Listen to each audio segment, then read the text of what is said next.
One other person is supposed to join us today. Her name is Happiness, but she just informed me that she's in a work meeting. That is, she has a meeting in the office, so she couldn't be part, but she will listen to the recording. So for her sake, going to be recording as well, and also for your own sake, so you can listen at the course during the course of the week. Hope you guys I was going listen. to ask you for our sake. What about our sake? Of course, I have Thank everybody you for covered. correcting that. I have an insurance policy that covers everyone, right? I have a premium insurance policy that is covering all my students. Hope you ladies listen to the session again over the week I or listened to last the week. first one, Okay, the first all right, class. great. So as I said earlier, today we'll be looking at business analysis, planning, and monitoring. This aspect of business analysis is considered to be one of the core knowledge areas of business analysis. And what does that mean? It means that for every business analysis initiative you are doing in your place of work, right, you must ensure that you perform this knowledge area. You have an understanding, you include it as part of your work, simply because it will help make your work efficient, it will help make your work effective, and it will help make your work professional, right? It just, for instance, I believe when Fatima and her family were relocating from Nigeria to Canada, people must have sat down to plan even before you relocated. You must have sat down and plan and say, okay, how do we relocate to Canada?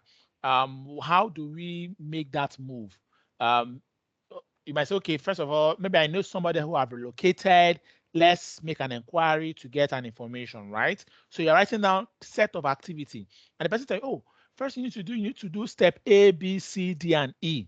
You now ask yourself, okay, the goal for us is to relocate to Canada. How do we relocate to Canada? Do we relocate through study or relocate through permanent residence, right? So if we relocate through study or permanent residence, if it is permanent residence, what are the set of activity we need to do in order for us to relocate to permanent through permanent residence, right? So those activities we need to do. What then should be the tasks we'll be performing as individual? Let's say, for instance, if you needed to verify your documentation or write an exam, verifying the documentation, one of the tasks will be to contact your university, right, for them to send your or to upload your documents to whatever platform you want to use to verify, or if it is for you to write an exam, maybe TOEFL or IELTS, right? You need to prepare. So one of the tasks is preparing for examination, right? Whereas the activity will be write examination. So all of those things, you plan all those things. You ask yourself, what is the duration? How long do you want to ensure that, okay, once we start now, by this time we should be in Canada, right? How should we approach it? Should we wait until we verify our documentation before we start preparing for the examination, before we now start application? Or while we are waiting for our documentation to be verified, we are writing our examinations, and while examination results is coming out, we are applying. So what approach do you want to take? Who do you need to engage? In the visa officer or the embassy you need to engage, how do you want to engage them? You want to engage them by calling them or sending them mail or going there physically, which is the stakeholder engagement, right? Who's going to make decision in this home? Who's going to make decision on the day we write the exam, right? Who's going to make decision on who's going to bring the money and all of that? Information regarding everything we are doing, who's going to take charge of it? So all of these things, we do them as families, as individuals in different things. Can someone please mute their mic? I can hear um, a feedback. So we plan all of these things, right? Whenever we want to embark on an adventure, on a journey, on an initiative, or whatever thing. But we are, by the way, doing business analysis, planning, and monitoring, right? If after 2 months your document or degree or certificate or credential verification is not completed, you begin to monitor and say, 2 months have passed, so we've not been able to verify our document. What is happening? What is going on? Right? Because you're monitoring, you're trying to track. It's okay, what can we do to ensure that this thing is done faster? Or we're not able to meet up with our expected grade in the examination, or we're able to exceed our expected grade, but we've not yet applied because we're waiting for a favorable time to apply. So all of those things, you are trying to monitor what you are doing. You are trying to keep track of what you are doing and ensure that you meet up with the task. So that is basically what we do as humans. In project management, they call it project planning, right? Planning and monitoring, a phase in project management. But in business analysis, we call it business analysis, planning and monitoring. And that is because for every initiative we do, we need to plan our approach, plan how to engage stakeholders, plan how the governance of our BA activities and artifacts are going to be done, plan how we are going to manage our information, and then monitor our performance by looking at how to improve our performance task by task, project by project, initiative by initiative. So that is basically what you're going to be looking at today: business analysis, planning, and monitoring. So let's go right into it. What is business analysis, planning, and monitoring? I've been given a layman understanding of it, right? So to give a more structured, formal way to explain it is basically that business analysis, planning, and monitoring involves identifying the processes of how a business analyst will determine which activities will be needed to complete the business analysis efforts. So it is a process for you to identify which activity or set of activities will be required for you to complete your efforts as a business analyst in a particular initiative. Let me give an instance. So McDonald approaches Uptrust today and say, Uptrust, we want people to come and help us improve our sales process or improve our HR process, right? As our hiring process, or probably help us improve our production process, right? So let's take hiring process for instance, right? So McDonald's says, Uptrust, we want people to come and help us consult and improve our hiring process, right? I said, oh, wonderful. We have one of the best business analysts you can ever think of in the world, in the person of Fatima and Rachel, and they will be the business analysts working close, working closely with the McDonald team to improve their hiring process. So the first thing that both of you are going to decide on is what will be the approach of our business analysis effort. Do we want a situation whereby we are working with them and we are testing as well? Like when we are working and we're also having constant collaboration, interfacing, and also testing of the models we are recommending to them to see if it works for them, or probably we want to first of all do the work and then begin to test the solution, right? Or begin to test the model that we have developed that is going to help improve their hiring process in McDonald's. So all of this is all of that decision, you have to make it in line with the project manager to know, okay, what project management approach should we are we having in this particular project, so that we know how to adopt the business analysis approach. So you ask yourself, one of the tasks we're going to do is to adopt the approach for the initiative.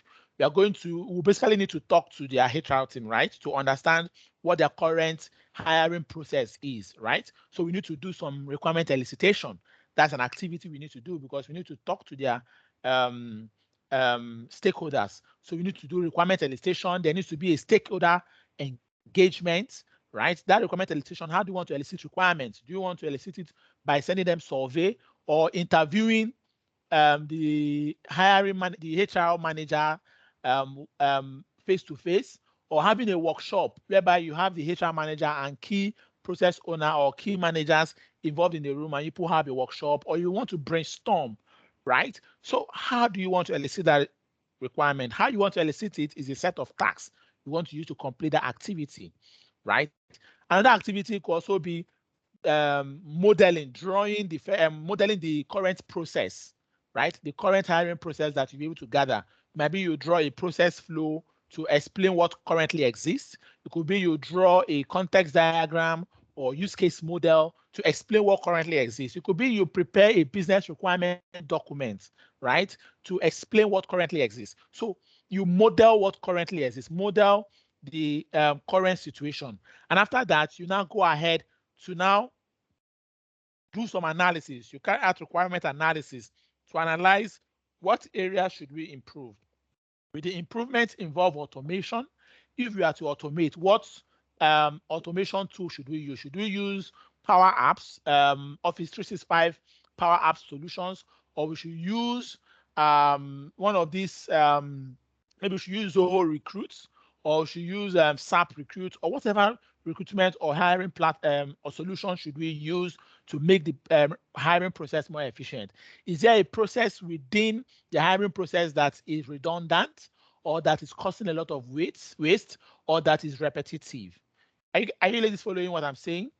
So that means part of the activity you're going to do will be requirement analysis. After analyzing the requirement, you now model the future state. That is the improved hiring process for McDonald's. By the time you model it, you now go ahead to recommend your solution. So you line out the set of activities you're going to perform in achieving a particular objective in that particular initiative. And that is what planning and monitoring of business analysis is all about. So the business analysis plan and monitoring is basically divided into 5 key areas. Number 1 is to plan the business analysis approach. Number 2 is to plan how am I going to engage my stakeholder, right? Am I going to engage them formally or informally? What is the frequency of engagement? Have an understanding of your stakeholders. What role will your stakeholders be playing? How are they going to be interacting with you, and what sort of information will you be requiring from them? They also have to plan the governance of your business analysis work, right? Who is going to approve that this work is satisfactory? Who will approve your activities and your effort? So you need to plan the governance of your business analysis work. You also need to plan how information will be managed. How am I going to manage information? Is it that there are some information that specific stakeholders shouldn't have privilege to or shouldn't have access to? Or are there some information that is strictly for a specific set of stakeholders? No other stakeholders should have access to that information. All of those things are what we do when we are trying to plan our information management. And then at the end of the day, we might choose that at the end of the initiative, let us appraise ourselves. Let's review our performance, right? With respect to future initiative, or in the course of the initiative, how are we going to improve ourselves? And that is where we talk about identifying business analysis, performance improvement. So we are going to go right in to start talking about how we plan business analysis approach, right? We don't just wake up and say, okay, the approach should be A, or the approach should be B, or the approach should be C. Rather, we take time and we follow a series of standard steps in order for us to effectively understand the best approach that we need to take for that initiative. And in planning this approach, we don't just plan it in isolation. We also ensure we get inputs from other stakeholders. For example, the project sponsor. For example, the sponsor or the project manager or the product manager or the product owner, to understand what approach do they also have in mind with regards to this solution or with regards to this initiative. So business analysis approach describes the overall method that will be followed when performing business analysis work on a given initiative, and how and when those tasks will be performed and the deliverables that will be produced. If we follow approach B, the set of deliverables that we'll need to produce for approach B is different from the set of deliverables that we'll need to produce for approach A. So we need to agree on what approach are we going to be adopting, and that will help to advise the deliverables. When we understand what our deliverables are, then we can now understand what should be the set of activities we need to perform to achieve those deliverables. If you're able to outline or identify those activities, then we can now come up with the various tasks we need to carry out within each activities. The business analysis approach should align to the overall goals of the change. The change in this instance, remember the change is a transformational, is an act of transformation, right? So is the overall, it needs to align to the overall goals of the change. The business analysis approach should coordinate the business analyst tasks with the activities and deliverables of the overall change. It should include tasks to manage any risks that could reduce the quality of business analysis deliverable or impede the efficiency of your tasks as a business analyst. And also, your business analysis approach should leverage approaches and techniques and tools that you have used in the past that worked very well for you. So we're going to start by looking at the steps of planning our business analysis approach. The first thing is to select an approach, right? Selecting a planning approach. And as I mentioned some minutes back, you don't do this in isolation. You work with stakeholders to get their input, and their input will also help to advise on the best decision to make for yourself as a business analyst when selecting an approach. So let's say, for instance, okay, I'll give this analogy later, but let me just go through the two types of approach we have. So we basically have two types of approach. We have the predictive approach and we have the adaptive approach. The predictive approach focuses on minimizing upfront uncertainty and ensuring that the solution is defined before implementation. While the adaptive approach focuses on rapid delivery of business value in short iteration in return for the acceptance of a higher degree of uncertainty regarding the overall delivery of the solution, right?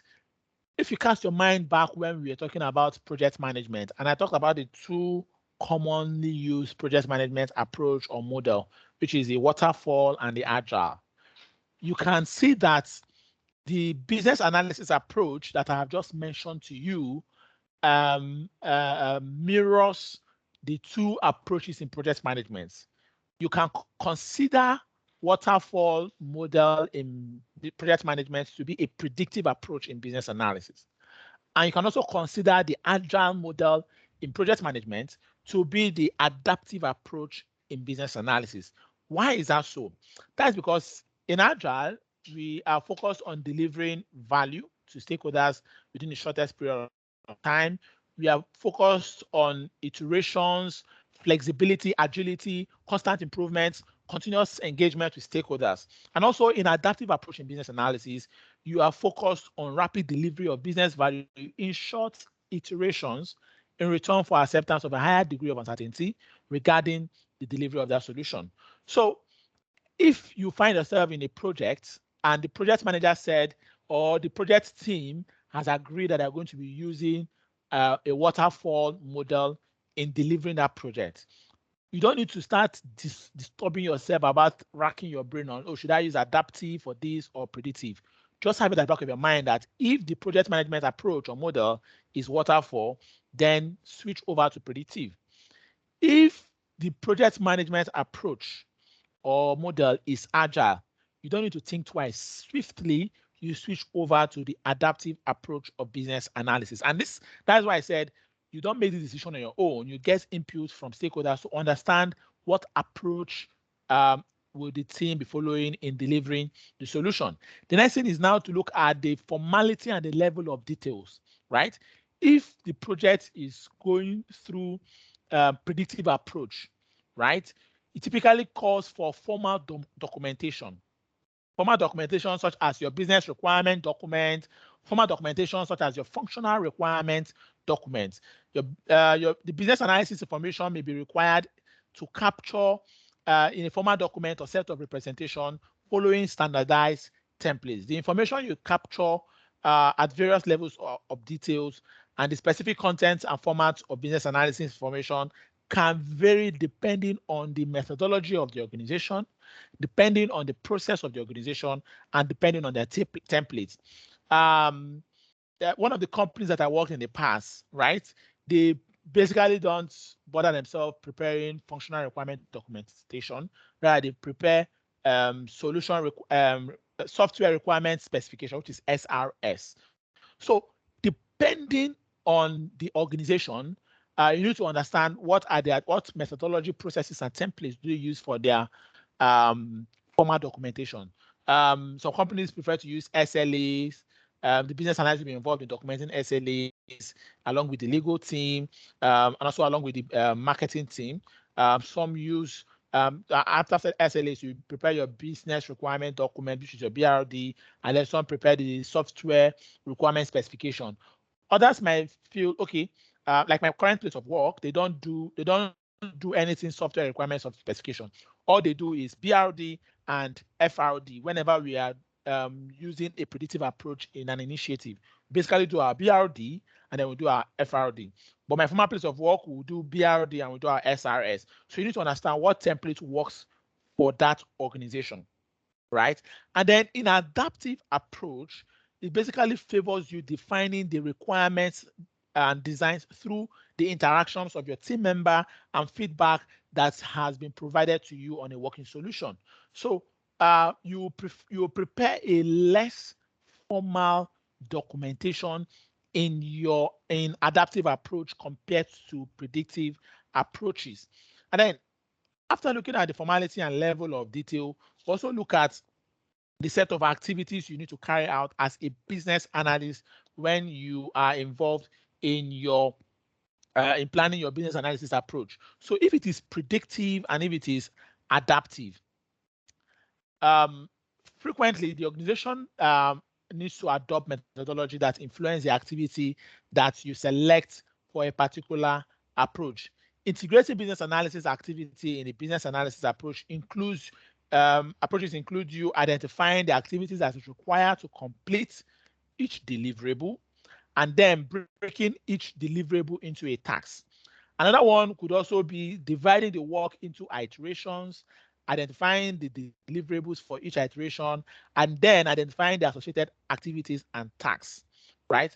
What this basically talks is that in the first one, that's in this first one here, if you are using a predictive approach, what you need to do is to identify each deliverable that you have, and then you break each of those deliverable into activity and then break the activity into tasks. But if you are using an adaptive approach, then you need to divide the work, not deliverable now, not deliverable first. You need to divide the work you need to do into iterations. So first iteration, second iteration. What are we trying to do in the first iteration? In the first iteration, probably want to build the onboarding. In second iteration, we want to build the application portal. In the third iteration, we want to build the dashboards. In the fourth iteration, we want to build the reporting. In the fifth iteration, we want to build the loan management. So you identify your work into iterations. After dividing your work into iterations, then for each of those iterations, for first iteration, what are the deliverables for that iteration? For second iteration, what are the deliverables? So on and so forth. And then for each of those deliverables, you now identify the tasks that are associated with them. And for each, the activities that are associated with them. And for each activity, you now identify the tasks you are going to be using for those particular activities. So whether it is predictive or adaptive, outlining your activities as a business analyst is very, very important because your understanding of the approach will make it easier for you to know the set of tasks you need to complete for that initiative. The next step we'll look at is the timing of your business analysis work. The business analyst needs to determine when the business analysis tasks needs to be performed and if the level of business analysis effort will need to vary over the time. This type of planning includes determining whether the business analysis task is performed within the other knowledge area, will be performed um, primarily in specific phases or iteratively. Iteratively. Iteratively. So, sorry, excuse me, please. So the timing of business analysis activities can also be affected by the availability of resources, right? The resources you have, how available are them? If you say that you need a Zoom platform for you to be able to carry out your requirements um, analysis with your stakeholders, how available is that Zoom platform for you to use as a business analyst? If you say you need an office, right, an office space to carry out um, the requirements gathering, right? How available or how readily available are those office spaces for you to use? So the availability of resources will affect the timing of your deliverables, the priority and the urgency of the initiative.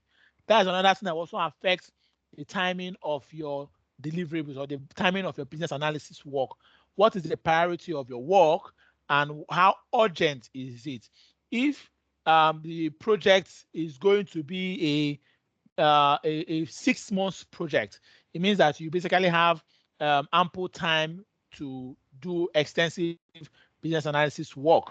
If the project is going to be a 2 months project, then you know that this is a time box or a time constrained project, and the the timing of your deliverables will have to vary in order to accommodate the urgency of that initiative. I also look at other concurrent initiatives. Sometimes, as a business analyst in an organization, you're not just working in one project, right? You could be working in about 3, 2, or 4 projects.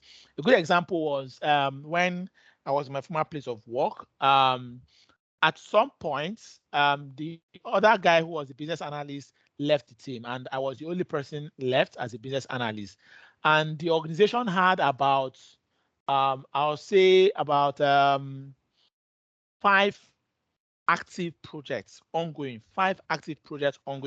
And then aside those active projects, we also have other legacy solutions that we were building. So at that point, as a business analyst, I needed to manage 5 active projects, as in projects that were so demanding. I needed to manage those projects as a business analyst, not as a project manager. Now we have a project manager, but when I say manage means I needed to meet up with every deliverable for those projects when it has to do with business analysis, and also the other legacy projects that we had, legacy solutions we had in-house as well. So at that point, the timing of my deliverables of work was basically dependent on the priority I put to in terms of the priority of the projects as they come, the priority of the revenue we are going to generate from it, and all of that. So all of those things would affect the timing of your deliverables or the timing of your activities or your business analysis work as a business analyst. And also other things that will determine the timing of your work output will be constraints such as contract terms or regulatory deadlines. The next item we'll now look at is the complexity of risks, right? For a particular project, you need to identify the risks and how complex they are. And factors that can impact the complexity of risks includes the size of the change, the number of business areas or systems that will be affected. If you are working on a project that there's a lot of interfacing with different moving parts, right? You need to interface with the bank, you need to interface with the client, you need to interface with the engineering team, you need to interface with regulatory bodies, you need to interface with a third-party system. Like when you have so many things, so many moving bodies or interfaces, that would also create a lot of complexity and also risks on its own. Also, the geographic and cultural considerations will also cause a set of complexity and also affect the initiative. All of that are things you need to identify and understand as a business analyst. So that takes us to the next aspect of step of identifying our business analysis approach, which is acceptance by the stakeholders. You need to ask yourself, okay, for my stakeholder, right? I have been able to come up with this approach. Will stakeholders, are stakeholders in acceptance with this thing, or do they think that we need to actually change this? So you need to consider all of that. That is your stakeholder acceptance or agreement with the approach that you have identified or set out for work. This basically is a summary of what I've been talking about in the last 30 to 45 minutes about business analysis approach. So looking at it, the predictive and the adaptive approach in terms of level of formality, set of activities you need to do, the timing, and the definition of the solution. Those are the things you need to consider. So that takes us, okay, final one, which is the factors that can impact the risk level of your effort as a business analyst. The factors that can impact the risk level of your effort as a business analyst. Number one is the experience level. How experienced are you, the business analyst working on that project, right? Number two is your extent of understanding of the business domain. Do you really understand the business domain, or you are a novice in that domain? For instance, I know Fatima has experience in oil industry and also the financial industry, if I'm not wrong. So what would now happen if tomorrow Fatima finds herself working in a project that has to do with the health industry, right? How will she fit into that industry because of her level or extent of knowledge of that domain? First of all, the best first thing for her will be to acquire extensive knowledge in that industry. Might be reading articles, reading books, talking to stakeholders, and all of that. So acquire information about that industry. Then the level of experience of stakeholders in communicating their needs. If you are working with stakeholders that are not experienced, right, in that particular domain, the sort of information or the way they will express the need that they have will not be as effective as compared to when you're working with a stakeholder that have ample years of experience in that particular job. Another one is the amount of time that has been given to you as a business analyst to deliver on your work, and also any pre-selected framework and cultural norms of that organization. These are some of the factors that can impact or that can cause a risk for you as a business analyst in all of your business analysis efforts. So that takes us to the next one, which is planning our stakeholder engagement. Planning our stakeholder engagement. So should we continue or pause for some minutes? Should we continue or pause for some minutes because we have a long way to go today? Should we Go continue? on. We should go on, right? I think we should go on. All right, fantastic. Nice one. Beautiful choice. So planning stakeholder engagements. You'll be able to plan the approach you're going to take as a business analyst, right?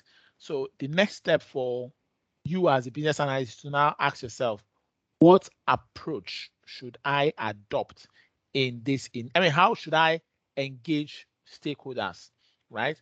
And engaging your stakeholders basically needs you to understand who your stakeholders are, understand their roles, understand their responsibilities, their level of power, influence, right? The best plan how to engage your stakeholders as a business analyst, it is very important for you to understand the need and also the approach of the business, of the initiative. These two are very critical for you to excel or to be effective in that initiative. Planning your stakeholder engagement involves you conducting a thorough stakeholder analysis to identify all of the involved stakeholders and analyze their characteristics.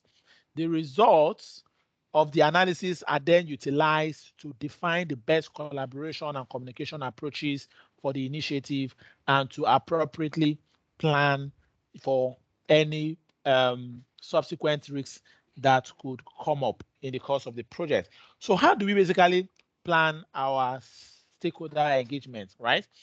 What steps do we follow in planning our stakeholder engagement? Number one is to perform what we call a stakeholder analysis. We perform a stakeholder analysis. Stakeholder analysis involves identifying the stakeholders who will directly or indirectly be impacted by the change, and also their characteristics, as well as analyzing the information once you have collected them. Stakeholder analysis is performed repeatedly. You don't just do it at the beginning alone, rather you do it repeatedly and constantly, because your stakeholders can change in the course of your initiative. So you need to perform it repeatedly, and a thorough and detailed stakeholder list ensures that stakeholders are not overlooked. Understanding who the stakeholders are, the impact of the proposed change, and also understanding what their needs and expectations must be for that satisfied solution. Analyzing your stakeholders involves identifying the roles of your stakeholder. What roles are they playing in that organization, right? It also involves you identifying the attitudes of your stakeholders, right? What is their attitude towards the business goals, the objective of the business? What is their attitude towards the business analysis work you are doing? What is their attitude towards the project sponsor? What is their level of interest? What is their attitude with respect to other team members and other stakeholders? And what is their attitude with respect to collaboration with the team? You also need to understand their decision-making authority, right? Which stakeholder has the highest level of power in terms of making decision, right? What is the decision-making authority of your stakeholder? And then you need to then identify their level of power and influence. At the end of the day, you have to come up with your stakeholder analysis table. And your stakeholder analysis table is a table that looks like this, that basically talks about the organization that your stakeholder works with. This is, for instance, if you are working with an organization, with a third-party client or with an external client, you need to identify these things. What is their role? What is their interest? Their level of interest? Do they have a high interest or a low interest? Also, what is their level of influence in that project? And finally, sorry, what is their unique facts? That is their attitude, their level of authority, what is their expectation, and how do you think you'll be able to manage them? So this is an example of a stakeholder analysis table that looks at stakeholders from three different organizations. We have the stakeholder from Venture Garden Group, we have from Bank of Industry, we have an MSME stakeholder, which is also a consumer. So or you can call him a user. So the person from VGG, the first person, Paul, is from VGG. His role is as a project sponsor. He has a high interest. He has a high influence. His unique attitude is that he's very demanding and wants to know all the details, right? His level of authority is very high. His expectation is that things must be done within budget and time that he has proposed. And how are we going to manage him as in this instance is by frequently updating him and engaging him in important decision-making process. We also have another stakeholder who is Yemi that works with Bank of Industry. Um, his role in the project is that he's part of the steering committee. His interest is medium, and he has a high influence. Um, is interested in data and not details. That's his unique attitude. If when you know that he's someone that is interested in data and not details, it means that when you are engaging him, you are not going into a lot of details and details. You are just straight to the point. You convince him with facts and figures. So he's interested in data and not details. His level of authority is medium. His expectation is that every single naira or investment will be tracked down. He wants to be able to track down every single naira, and that is why he's interested in data and not details. And also, um, his expectation is that is the way to manage him is to ensure that you are giving him a detailed accounting information of how things are going in the projects. So we also have Chidi, we have Ogene. These are other stakeholders in the project, and analysis of who they are, their role, how to manage them, their influence, and all of that are things that we have there. Also, another way to also engage your stakeholder is what they call the stakeholder map, right? Understanding the interest level of your stakeholder and their influence level. If your stakeholder has a high interest, right, and also a high influence in that project, example is your project sponsor who has a very high interest and a high influence. You need to ensure you manage that stakeholder thoroughly.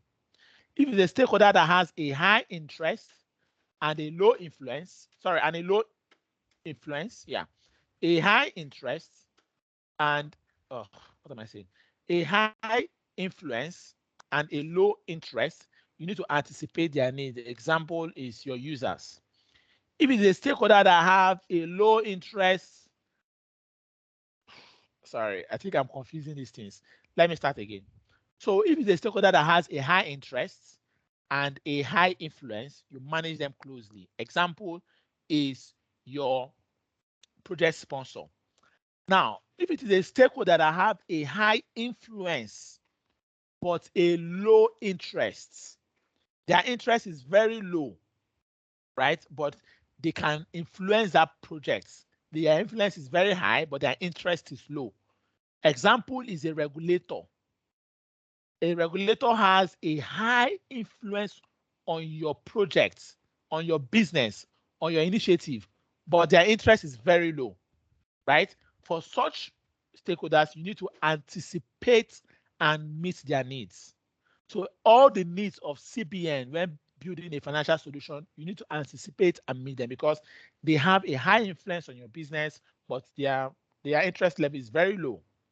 Now, if the stakeholder has a high interest but a low interest and influence, their interest is high, but their influence is low, such stakeholders, you keep them completely informed. You keep such stakeholders completely informed. An example of such stakeholder could be um, the client, right? The client has a high interest, but could also have a low influence on the project. Or you can see it as your customers. Yeah, you can see them as your customers. They have a high interest in what you are doing, but their influence is very low. And then we also have people who have a very low interest and a very low influence. Example could be your end users, right? Who basically may not be paying you, they can't influence your products and their interest is quite low. So you have to give them regular minimal contact, right? Another step to manage engaging our stakeholders is for us to define how we are going to basically be collaborating with our stakeholders. So define stakeholder collaboration. This is done by you ensuring effective collaboration with stakeholders is essential for maintaining their engagement in business analysis activities. As a business analyst, you may plan different collaboration approaches for internal and external stakeholders. How you basically engage or collaborate with your internal stakeholders will be different from how you collaborate with your external stakeholders. Some considerations when planning your collaboration approach is one, to understand the timing and frequency of collaboration, the location of collaboration, the tools that will be available for use in collaboration, the delivery method, it could be in person or virtual, and also the presence of the preferences of your stakeholders. If your stakeholders prefer virtual, if they prefer mail, or they prefer call, right, conversations. So understanding all of this will help you to effectively know the best approach to collaborate with your stakeholders. The next one is to understand the communication needs of your stakeholders, right? And as a business analyst, you need to evaluate what needs to be communicated, right? Who needs that communication? Who is the appropriate audience for that communication, right? Secondly, what is the appropriate delivery method for that communication? There are some communications that you don't need to start.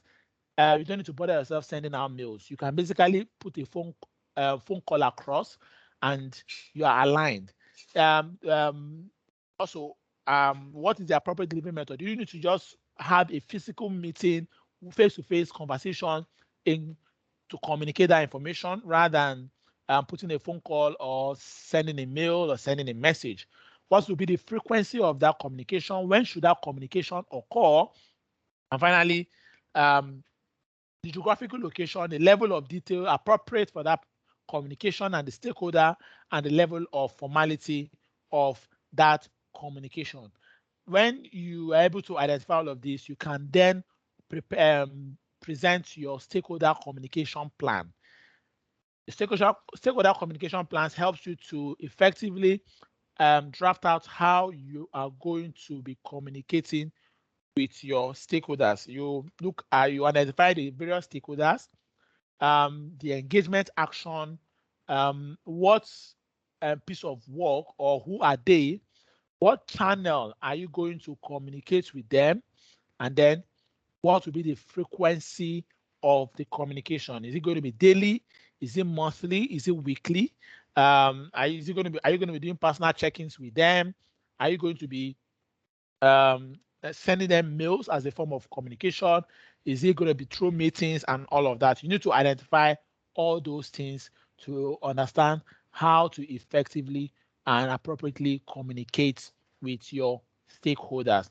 Now, the next thing we'll be looking at is business analysis, governance, right? How you plan the governance of your business analysis efforts in an initiative. And the purpose of planning business analysis governance is to define how decisions are made about your requirements and designs, including reviews, change controls, approvals, and prioritization. A governance process identifies the decision makers, processes, and information that are required for decisions to be made. When planning the governance approach for your business analysis work, you need to identify how that business analysis work will be approached and prioritized. You need to identify who has the responsibility for analyzing and reviewing change requests, who has the authority and responsibility to propose a change, what is the process for proposing a change, who has the authority to approve that change, and how will changes be documented and communicated to team members. All of these things are things you need to understand when trying to identify your governance approach as the business analyst. In doing that, first thing you need to determine the decision-making process. How will decision be made in this project, right? If you have to make a decision on terminating a project, or probably you have to make a decision on getting more resource, or in terms of financing of that project, who will be responsible, who has the authority to make that decision. A stakeholder must serve in various roles in the decision-making process, such as a participant or a subject matter expert or a reviewer of information or approval of decision. A decision-making process defines what happens when teams cannot reach consensus by basically identifying escalation paths and key stakeholders who hold final decision-making authority for that particular initiative. And then you need to also develop a change control process. When developing a change control process, you need to ask yourself, you need to determine the process of requesting for change. What's going to be the process of requesting for change? Would they need to send a mail?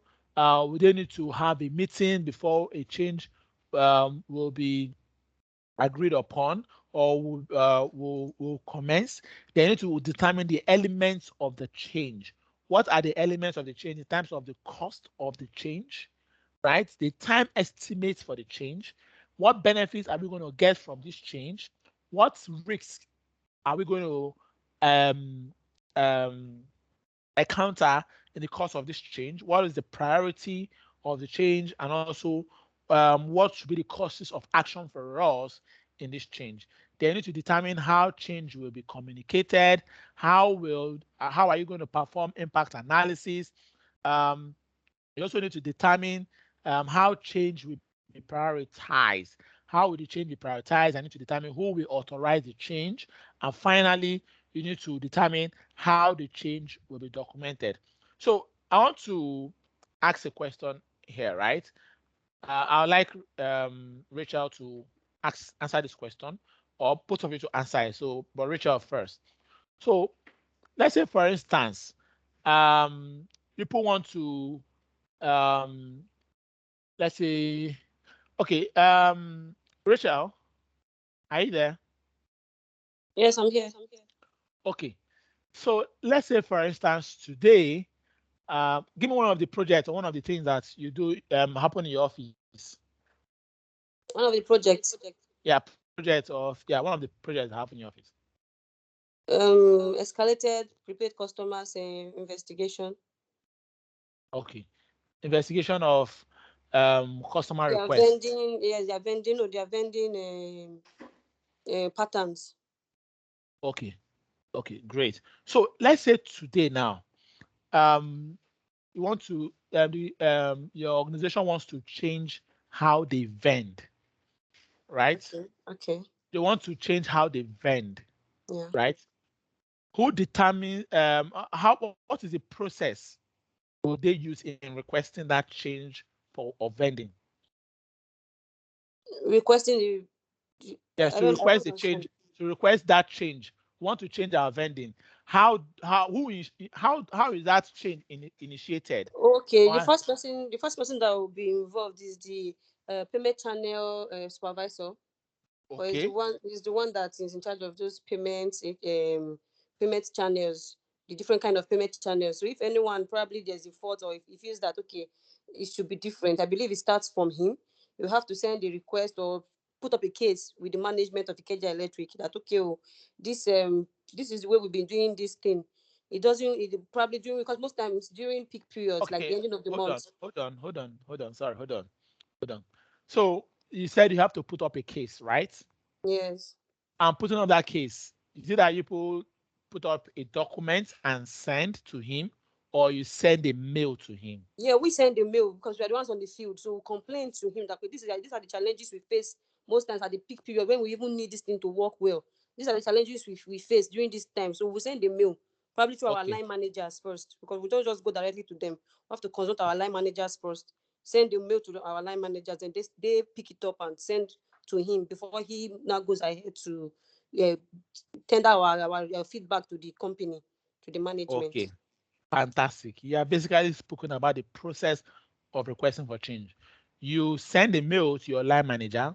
Your Yeah. line manager now sends it to the manager, as you Payment mentioned, payment payment manager, department manager, supervisor. department supervisor or payment Yeah. supervisor, and then Payment. it now picks up. And then what next will happen?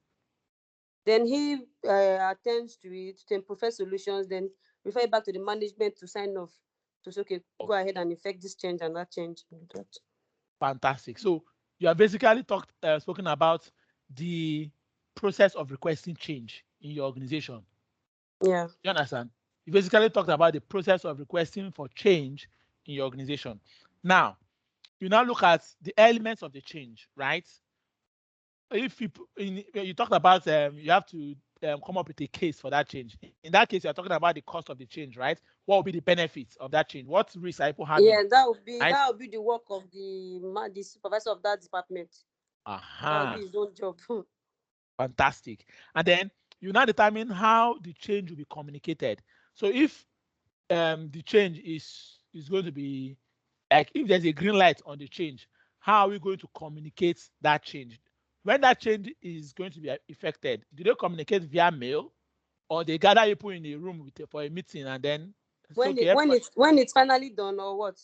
Yes, when it's finally effected. Yes, because you have to train us through the process of doing those things, especially when it involves the use of app. They always call us to come and they train us with the apps. Okay, okay. So they do training, right? Yeah. Okay, fantastic. So that's in-house training is one of the way of communicating a change, right? Yeah. Now, who do you put the impact analysis, the impact of the change? Yeah. So you need to determine who will perform that impact analysis. Who performs that impact analysis? The impact of the change. Yes, is it the manager or the supervisor that perform the impact analysis to understand the impact of the change on probably Okay. No, is on your the organization or on users or on your suppliers? is that departmental manager? Supervisor. Yes, so that does that. Okay. And then after that, you now prioritize the change. Maybe there are different changes in the on the decks of the company manager. He will now prioritize which one should we go first, right? And which one should we take at the moment. They And will then definitely go for the one that's bringing money. exactly. So there are different ways to prioritize. They can prioritize as a result of risk, right? They can Yeah. prioritize based on benefits. They can Mm-hmm. prioritize based on penalty. If federal government say that if all discos don't vend using this particular approach, Yes. you're going to close them. That means you will prioritize based on penalty, Yes. right? Exactly. Exactly. And then who has the authority to the authority to approve that change? CEO, of Your course. CEO.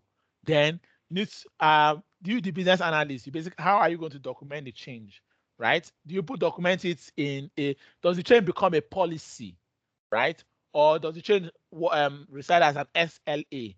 Or is the change documented on Excel sheet or in a Word document on a PowerPoint? So this is basically um, developing a change control process to ensure governance of your business analysis work. And you just walk me through how you do it in your place of work. Do you Yeah. understand?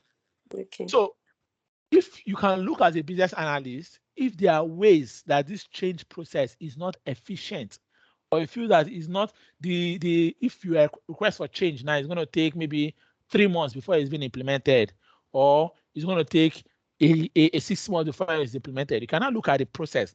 Is it that there's something we are missing in our change control process that is making it not effective and efficient? Maybe you can improve on this.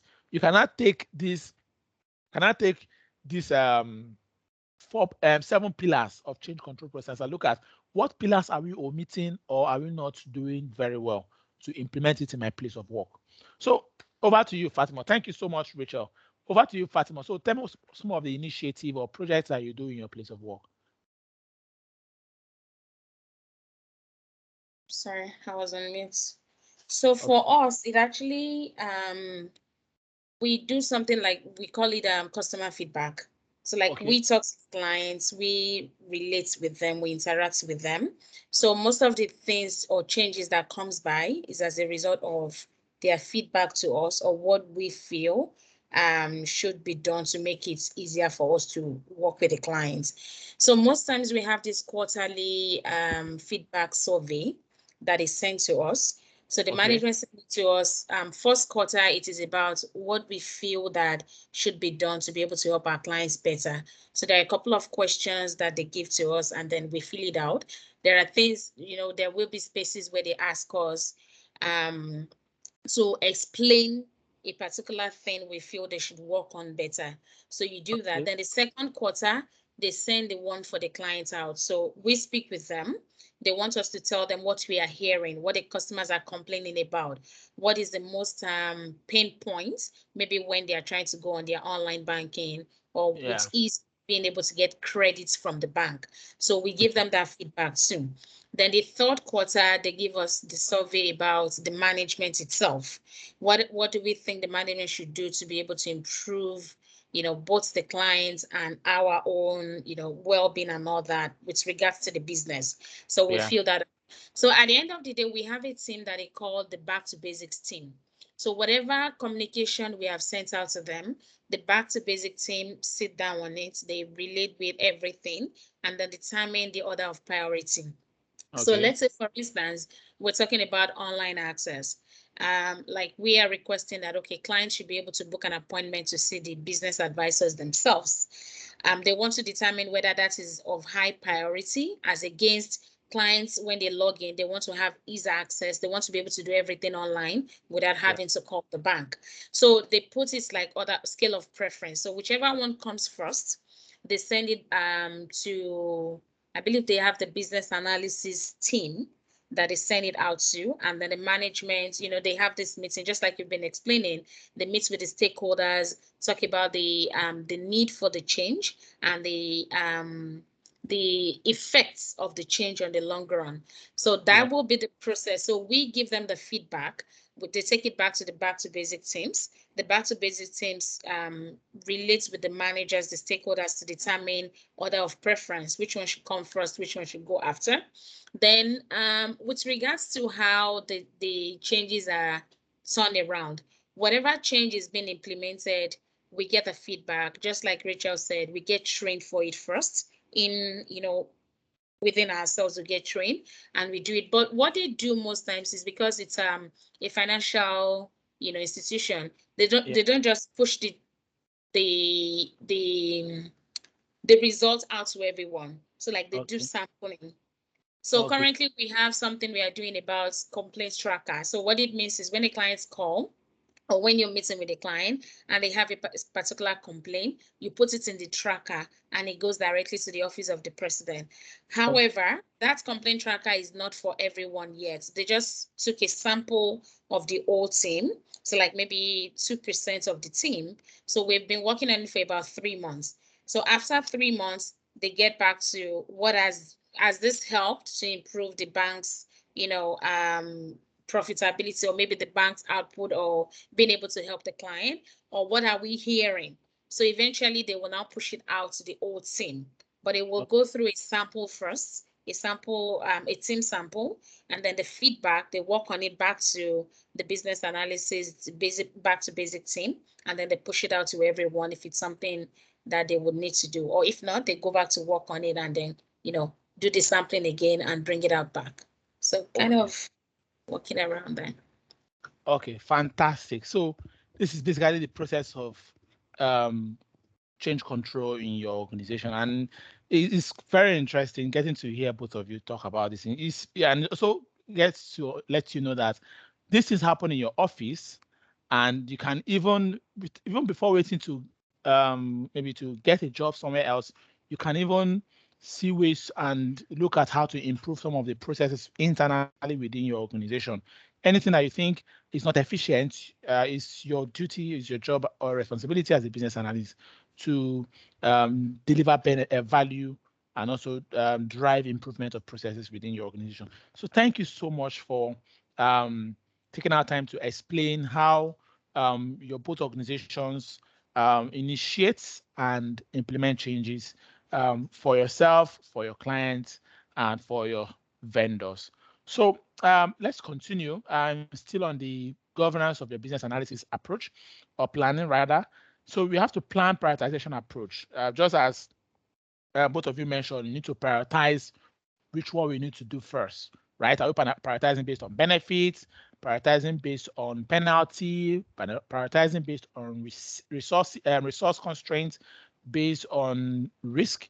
So you need to plan how you're going to prioritize. Are you prioritizing based on expected value, timelines, dependencies, resource constraints, methodologies?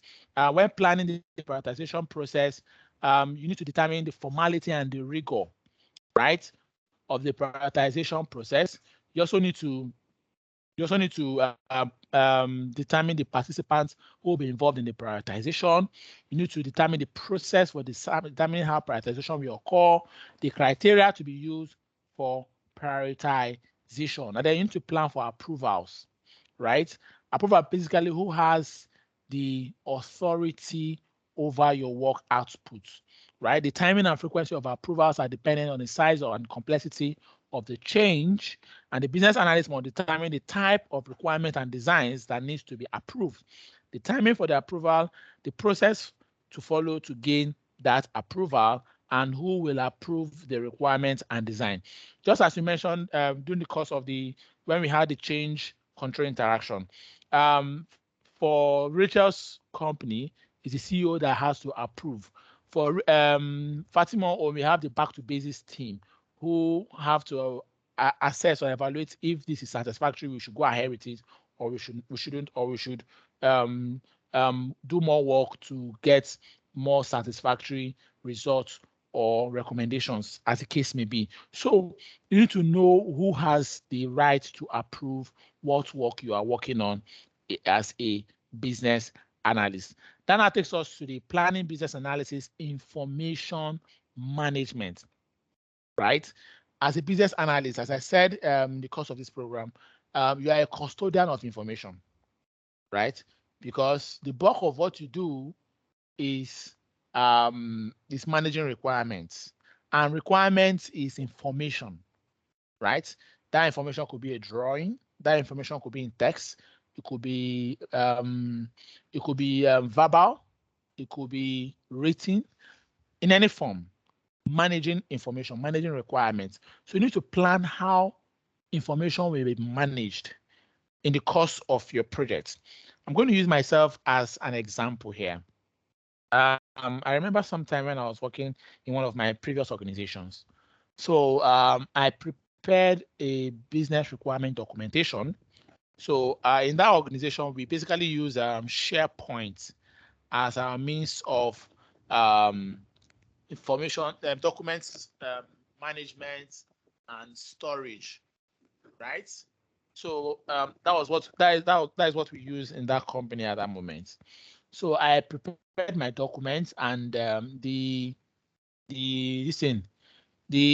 to send it to the software engineer to look through and begin to implement. But unfortunately, I couldn't send it via mail. So what I did was that I uploaded it on SharePoint, and I sent the link of that work, of that document, to the software engineer. And also I have a copy, a version of that work I sent to the engineer on my local device. That's my laptop. So after a while, after some months, like about 3 months, when the solution was ready and we needed to do a review, and in doing review, we needed to review based on the requirements that was captured and documented by myself, the business analyst. So when the software engineer was walking us through the solution, we realized that what the software engineer was, it got to a point that a particular requirement, a particular function or feature in the solution that the client did not request for, the software engineer included that particular functionality, right? And the one that the client requested for, the software engineer omitted it. Then the CTO, the chief technical officer, was like, when the chief technology officer was like, what is the problem? What is happening? How come we omitted this requirement from the client and then engrafted another requirement? I mean, omitted this feature from the client and brought in another feature that the client did not actually need. Then the software engineer said that I basically worked on the requirement specification that Genesis gave me. I said, no, I did not give you this particular requirement, because the requirement I gave to you, I gave you A to implement, but you implemented B in this. So this wasn't the requirement I gave to you. He said, I gave you the requirement you gave to me, it's the document you sent to me that I used to implement. This that became a credibility and integrity issue for me in that meeting. So the software engineer basically went straight to SharePoint and opened the documents. When the software engineer opened the document, and then he scrolled down to where I wrote that particular specification, I said, are you not the one that documented this in Genesis? This is it here in the document. And then all eyes was on me. I was like, I don't understand. This wasn't what I documented. I said, thankfully, I have a copy of this document on my local device, on my computer. Then I opened my computer and I scrolled down to that place, and I showed everyone that, look at what I have on my laptop, and look at what the software engineer was working on. There is a disparity on these requirements, right? So this was a heated argument. Like when I say argument, heated arguments, to the point that the CEO got involved. Everybody got involved in it. It was an integrity issue for me. It was a credibility issue for me. So it went on dragging and dragging and dragging and dragging until it just popped to my mind. I said, yes, we are using SharePoint, right? If anyone makes a change on a document on SharePoint, SharePoint will capture the changes that are made to a document and who made those changes and what day or time that change was made. And this was my only saving grace.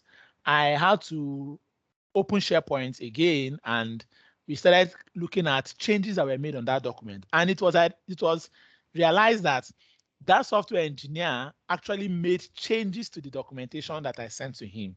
And once I was able to prove that fact and I showed everybody the change history for that document, that was when he now kept quiet and said that he's sorry, that at the point of implementing implementing the solution, he realized that he wasn't competent enough to implement that function A.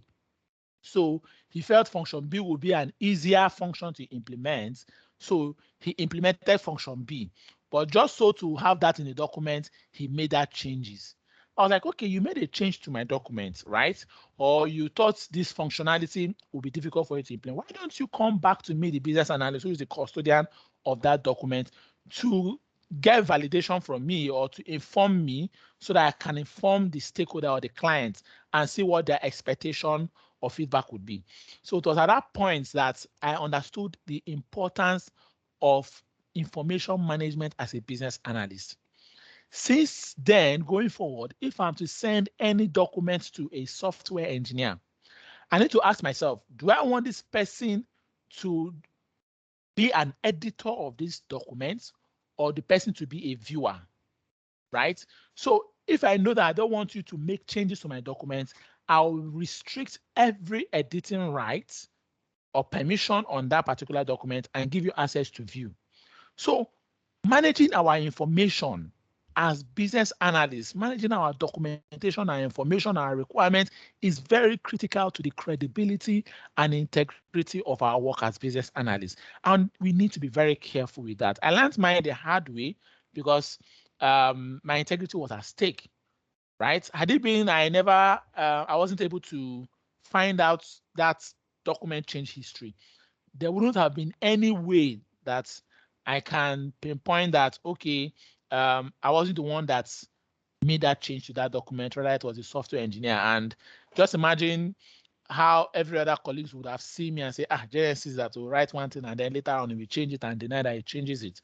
So it's very important for us as business analysts to manage our information. So how do we plan information management? The purpose of planning business analysis information management is to develop an approach on how business analysis information will be stored, and not just how they will be stored, but how they will be assessed. How are they going to be assessed by stakeholders? Business analysis information is comprised of all the information the business analyst will need to elicit, the business analyst will need to create, compile, and disseminate in the course of performing their activities.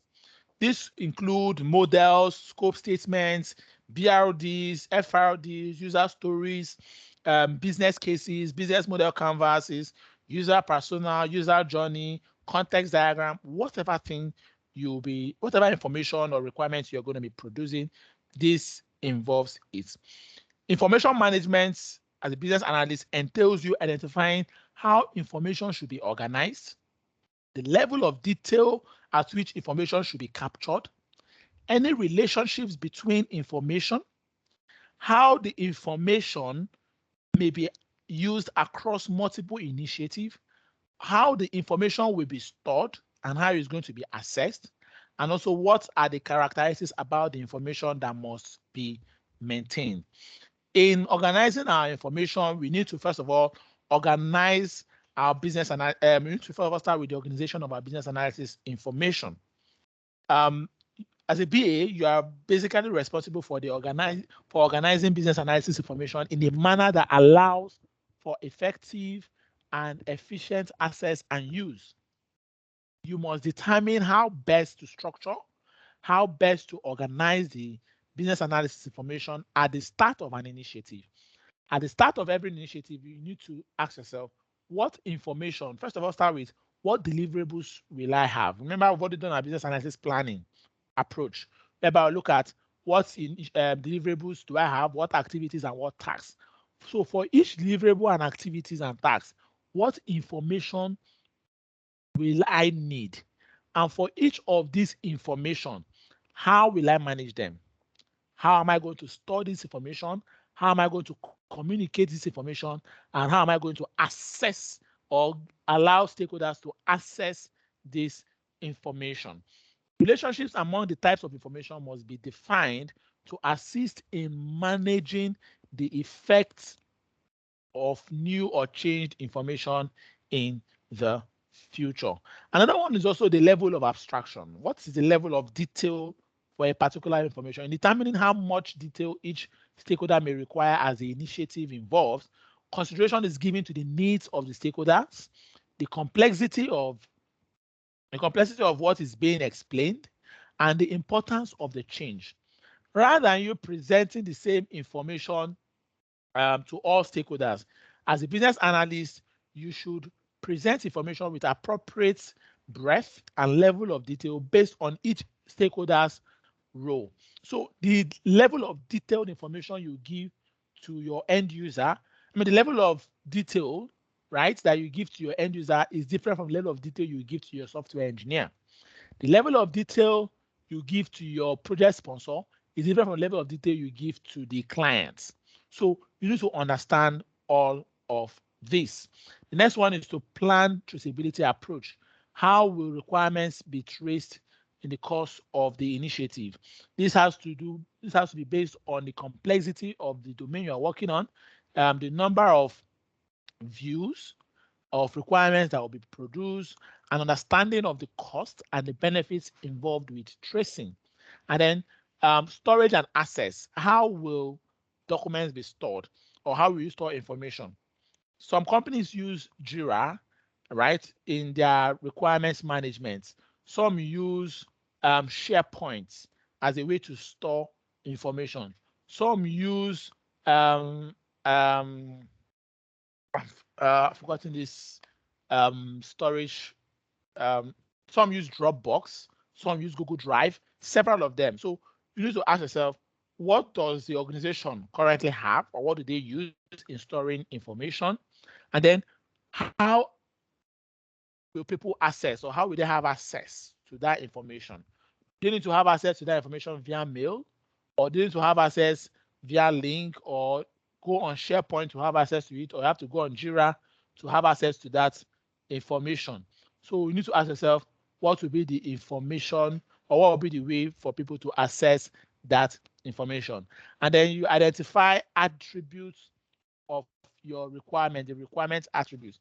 This helps you to provide information about the requirements and aid in the ongoing and management of the requirement throughout the change.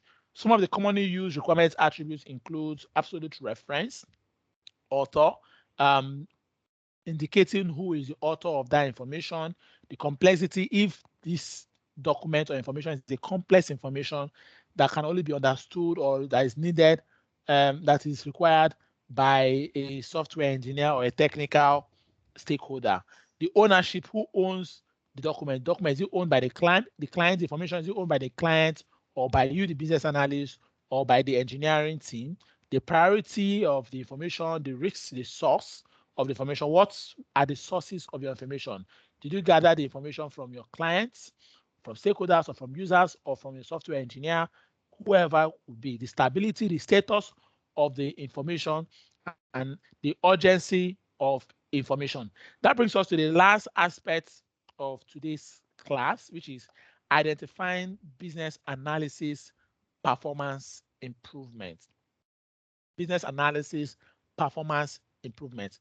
As I said at the beginning of today's section, that in the course of the initiative, you might choose to assess your performance as a business analyst, evaluate your performance. It might be, do you need, is it that when you work on something, people need to review it almost 5 times before they can consider it to be satisfactory, right? Or once you work on something, once they review it once they review it once, they are satisfied and they approve your work, right?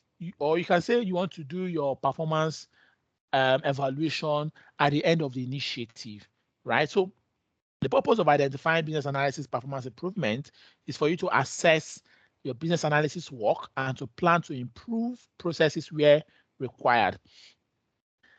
Once potential performance improvements have been identified, right, they become guidelines for the next time a task is executed. Your performance measures may be based on deliverable due dates as specified in the business analysis plan. It could be based on metrics such as the frequency of the change of the business analysis work product, or it could be based on the number of review cycles, as I mentioned. It could also be based on the efficiency of your tasks or the quality of feedback you get from stakeholders that are working with you in a particular initiative. Performance measures may both be quantitative or qualitative, but you need to understand that all qualitative measures are subjective and can be heavily influenced by stakeholders' attitude, perceptions, and other subjective criteria. A good example is if Fatima, let's say as a manager for Fatima, Fatima finishes completes her task, and then she approached me to provide her with feedback, right? And I should provide her with feedback on her tasks. And then let's say I don't really like Fatima as a person, as an individual. I'm not so comfortable. I never wanted her to be on the project. I wanted someone else to be on the project, but she fought her way through to break the bias and got into the project, right? As a business analyst, and I wanted Rachel to be the one to work in that project. So in that situation, I might want to be subjective, or should I say, skewed, right? Or not. I may not be objective in my feedback, right? I might say, let me give a derogatory remark or a half-baked feedback, so that next time the management will not consider putting Fatima in that project, right? Or on the other case, on the other hand, right? Maybe I'm a fan of Fatima. Maybe I'm Fatima's mentor, and I'm looking for how Fatima could just, become move through the ladder in the organization. I want her to grow as fast as possible, and I know that my feedback is going to be instrumental in her appraisal, in her growth within the organization. And then probably Fatima did not prepare a quality work, did not prepare work quality, did not do a quality job in her last project. But because I have a vested interest in Fatima and I want to see her grow, I might give a biased feedback to Fatima based on my attitude and perceptions about Fatima. Or it could even be a project that I don't even like. I hate this project so much. I may basically give a remark or a feedback that is biased. So elements of performance improvements includes one, doing a performance analysis, right? And then you measure your performance assessment. After measuring your performance assessment, you analyze your results and recommend actions for improvement. Some of the business analysis performance measures include accuracy, right? You want to measure your performance by accuracy. Accuracy and completeness. You're looking at how accurate are my work outputs as a business analyst for this particular initiative, right? Is it that once I document something or once I carry out something and everyone has to go back and start verifying and validating that what I wrote down is correct? So the accuracy and completeness of work, the knowledge, how can I rate my knowledge in this particular domain, in this particular initiative? Also the effectiveness. Whenever I do something, how effective is it? What impact does it make on the team or on the project or on the initiative? Also the organizational support, right? How does it support the organization and how does the organization support me in vice versa way? And then how significant is my work? If whatever you do, your performance is not significant in the organization, then you need to be careful of it. So how significant is my work? How strategic is it? The timelines for that, and also what performance all of these performance metrics will encourage certain behaviors and discourage others. You need to be careful to choose the right performance metrics so that will drive efficiency for you and effectiveness. So that brings us to the class of today on business analysis, planning, and monitoring. Planning your business analysis work, approach, efforts, and monitoring it effectively. I don't know if we have any question or there's a point of clarification that we need. Yes, I have a question, please. Okay, go ahead, please. Yeah, in the first the planning selecting of a planning approach. Yeah. When we said we mention of the predictive approach and the adaptive approach. If Yeah. I understand clearly, the predictive approach is more like a formal way of doing things. Like you plan everything, plan every step, right? That is the predictive approach. I don't quite understand the adaptive approach. Is it that they Oh, don't plan, or they just go ahead and start working? Then I don't really understand that adaptive approach, please. okay. Thank you so much for that. So, they both plan. They both plan. Both approach involves planning, but the thing is the approach, right? How are they carried out? For predictive approach, it favors waterfall model, right? Formal documentations that you need to produce in your predictive approach are formal documentation. Why I call them formal is because they need to be signed off and approved by stakeholders before implementation. So if you have a BRD needs to be signed off. You need a sign off from the client or from your project manager before the engineering team can start going ahead to use the BRD to work. Do you understand? So, but What's the for BRD? actual business requirement documents, Okay, business. Okay. All right, business go ahead, requirement please. document, that is your BRD. Okay. Then for your adaptive approach, right? You also plan, but the level of formality is not as compared to as your predictive. In your adaptive approach, you don't need people to sign off to give you a signature or approve of your user stories before the team can start building that thing, what you're trying to build, or before the team can start implementing. Do you get the point? But the fact is Okay. that at the end of the day, in your adaptive approach, all of your requirements, you collate them in a document for like a resource. Do you get the point? You collect them in a document as a resource. But for your predictive, you need to basically gain approval before your work. All right. Okay. Yeah. I think the predictive is what people will be using more than this adaptive. Well, Because people are using you don't adaptive. have to start a project, and at the end of the day, your stakeholder will say, okay, no, I don't like this, or you begin to disagree. Well, Whether they agree for right from the onset, so nobody will have any problem at the end of the day. Well, people use adaptive more now because every now you're hearing agile. Adaptive favors agile listening. Yeah. All right. All right. Thank you. Thank you, Fatima, sir. any question? No, just reading through the question for now. Okay, great. All right. Thank you so much, my people, for today's session. It's been a wonderful time, right?